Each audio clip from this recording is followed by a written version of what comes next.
নবান্ন থেকে good news. রাজ্যের বঞ্চিত এসএসএম কর্মীদের জন্য এই মুহূর্তের সব থেকে বড় খবর আমাদের কাছে এইমাত্র যে খবর আমাদের কাছে এসেছে, সব থেকে বড় খবর এখনো পর্যন্ত আমরা মনে করছি।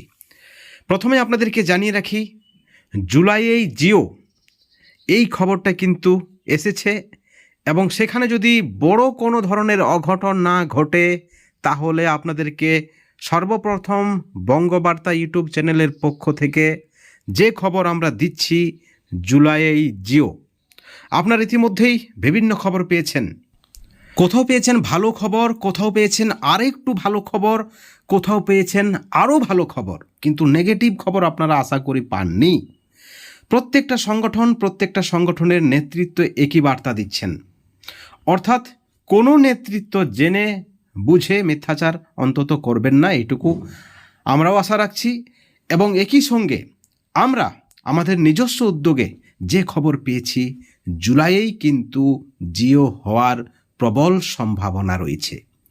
আমরা ক্রেডিট কাউকে দিচ্ছি না, কারণ যেভাবে কাজ চলছে এবং যে পরিস্থিতির মাধ্যমে এসএসএম কর্মীদের দাবি আদায় হওয়ার মুখে, বঞ্চনা অবসানের মুখে, তাতে আমরা মনে করছি ক্রেডিট যদি দিতে হয় তা একমাত্র মাননীয় মুখ্যমন্ত্রীকে। সরকারপন্থী সংগঠনের নেতৃত্বরা বলছেন দিদি হ্যাঁ তো মুমকিন হ্যাঁ, কিন্তু একই সঙ্গে আরও একটি যে খবর উঠে আসছে তাতে কিন্তু অনেকে আশঙ্কা বা সন্দেহ প্রকাশ করছেন। এই বিষয়ে আমরা দু চার কথা বলবো। আপনারা জানেন যে এই মুহূর্তে যে খবর রয়েছে, বিভিন্ন নেতৃত্বের মাধ্যমে, বিভিন্ন চ্যানেল মারফত আপনারা খবর পেয়েছেন, বিভিন্ন পত্রিকা মারফত, যে কেন্দ্র সরকার সমগ্র শিক্ষা মিশনের ফান্ড নাকি একেবারে চিরতরের জন্য পশ্চিমবঙ্গের জন্য বন্ধ করে দিতে চলেছে। এমতো অবস্থায় ক্রাইটেরিয়া কি রয়েছে, কেন বন্ধ হবে? দেশে কি নিয়ম কানুন বলে কিছু নেই? সংবিধান কি বলছে, আইন কি বলছে, বিচার কি বলছে? শিক্ষা ব্যবস্থা যৌথ ব্যবস্থা, কেন্দ্র এবং রাজ্যের যৌথ ব্যবস্থার আন্ডারে পড়ে শিক্ষা ব্যবস্থা। এমতো অবস্থায় কেন্দ্র কি রাজ্যের শিক্ষা খাতের যে প্রকল্প, সেই ফান্ড কি বন্ধ করে দিতে পারে কেন্দ্র সরকার? আমাদের কাছে যা জানা রয়েছে পারে না। কিন্তু একটা যদি বিষয় আপনারা মনে করেন, গত 1 বছর বা 2 বছর যদি আমরা পিছিয়ে যাই, সেখানে কিন্তু কেন্দ্রের একটা নির্দিষ্ট গাইডলাইন রয়েছে জাতীয় শিক্ষানীতিকে নিয়ে। সেখানে জাতীয় শিক্ষানীতি যে রাজ্যগুলি মানবেন না, সেই রাজ্যগুলি নাকি এসএসএম ফান্ড পাবে না, এই ধরনের একটা গাইডলাইন। এবং ইতিমধ্যে যদি আপনারা দেখেন, পশ্চিমবঙ্গ সরকারকে সর্বশিক্ষা মিশনের টাকা দিচ্ছে না কেন্দ্র সরকার।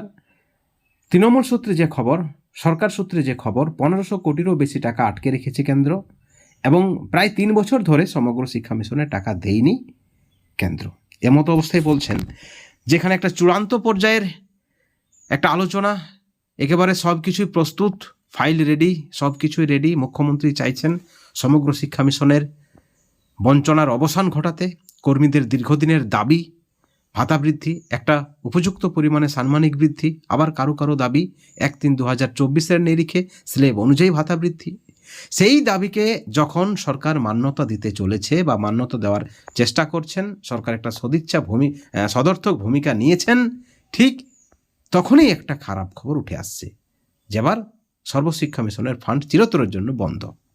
আসলে পার্শ্ব শিক্ষকদের পোড়া কপাল, যখনই কিছু হয় তখনই কিছু না কিছু ঘটে যায়। আমরা কিন্তু বারবার এই কথাটা বলে আসছি এবং সেই সঙ্গে নেতৃত্বদের মধ্যে একতার অভাব যথেষ্ট বাধার সৃষ্টি করেছে।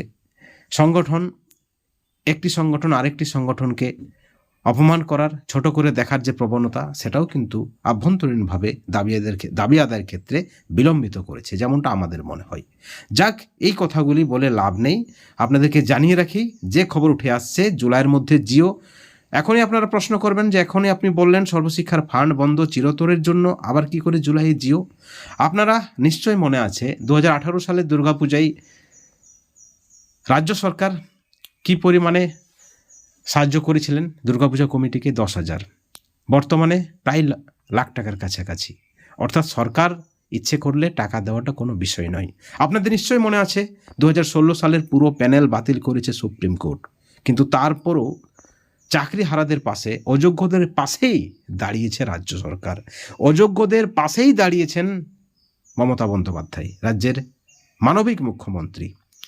গ্রুপ সির জন্য 25,000 এবং গ্রুপ ডির জন্য 20,000 টাকা ভাতা ঘোষণা করেছিলেন, যদিও আইনের আওতায় সেই ভাতা তিনি দিতে পারেননি। অর্থাৎ দিদি যদি মনে করে তাহলে জিও করাটা কোনো বিষয় নয়।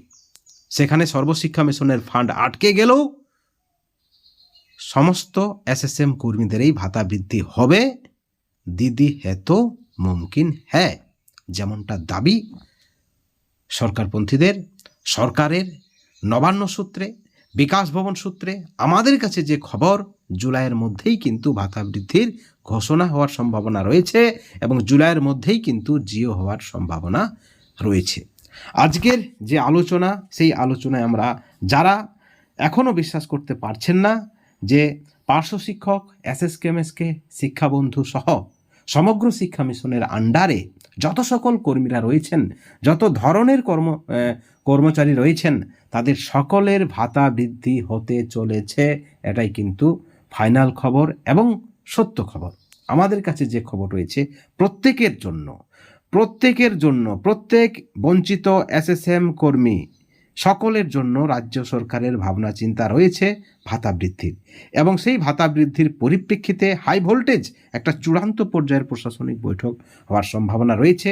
এবং সেই বৈঠকে একদিকে যেমন ভাতা বৃদ্ধির আলোচনা হবে, কোন দপ্তরের কতটা ভাতা বাড়ানো হবে, কবে ঘোষণা হবে, কবে জিও, এই বিষয়ে যেমন আলোচনা হবে, ঠিক একইভাবে সর্বশিক্ষা মিশনের ফান্ড বন্ধ করে দিচ্ছে কেন্দ্র এবং সেখানে রাজ্যের কি ভূমিকা থাকছে সেই বিষয়েও আলোচনা হবে। অর্থাৎ যে প্রশাসনিক বৈঠকের কথা উঠে আসছে, সেই প্রশাসনিক বৈঠক হতে চলেছে এবং সেই প্রশাসনিক বৈঠক বিভিন্ন বিষয়ে আলোচনা হবে, কিন্তু ভাতা বৃদ্ধির বিষয়েও আলোচনা হবে। অর্থাৎ বিষয়ে থাকছে ভাতা বৃদ্ধির আলোচনাও।